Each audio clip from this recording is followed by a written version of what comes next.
بسم اللہ الرحمن الرحیم۔ السلام علیکم دوستو، کیسے ہیں آپ؟ تو دوستو آج کا ٹاپک جو ہے وہ محمد علی مرزا انجینئر صاحب کے متعلق ہے۔ تو عوام کا سوال ہے کہ انجینئر محمد علی مرزا صاحب کی حقیقت کیا ہے؟ کیا یہ سنی ہیں، کیا شیعہ ہے، یا صرف مسلم ہیں؟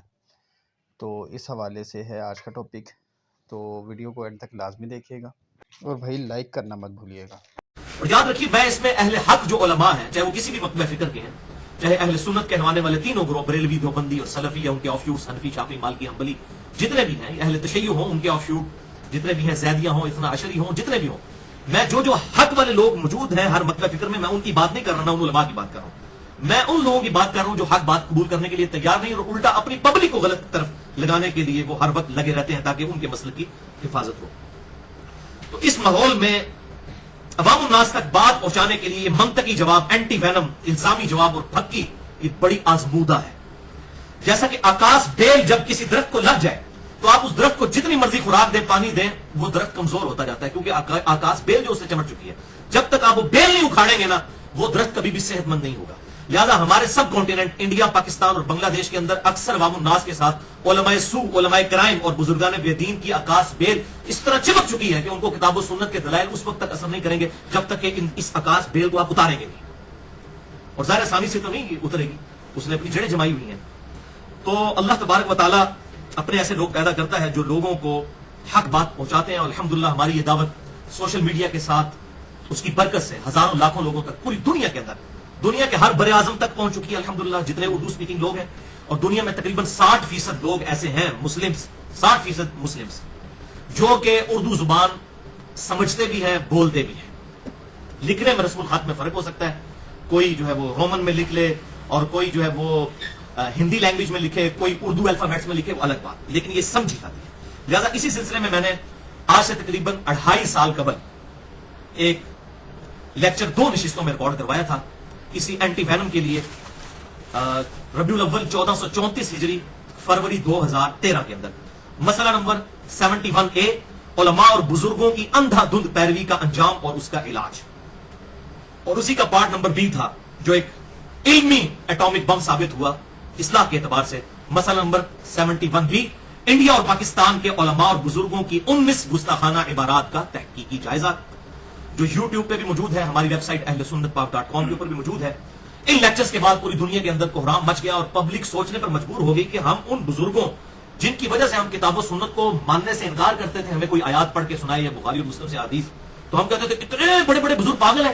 جب ان کو پتہ چلا کہ اتنے بڑے بڑے بزرگوں نے اپنے ناموں کے کلمے پڑھوائے ہیں، لا الہ الا اللہ اشرف علی تھانوی رسول اللہ نعوذ باللہ من ذالک، لا الہ الا اللہ چشتی رسول اللہ نعوذ باللہ من ذالک، اللہم صلی علی سیدنا و نبینا اشرف وعلی آل اشرف ولیعوذ باللہ تعالی، تو انہوں نے کہا یہ اتنی بڑی بڑی فاحش غلطیاں جو ایک عام آدمی کو بھی سمجھ آ سکتا ہے کہ یار یہ غلطی تو نہیں کوئی ایک عالم کو کرنی چاہیے، پھر الٹا ان پہ مناظرے ہو رہے ہیں اور وہ ڈیفینڈ کر رہے ہیں ان غلطیوں کو، کبھی معرفت کی بات کہہ کے، کبھی صوفیاء کی چھتیحات کہہ کے، کبھی کچھ بلا اینڈ بلا، وہ اپنے بزرگوں کو تیار ہیں، لیکن پبلک تو ظاہر بیوقوف تو نہیں ہے۔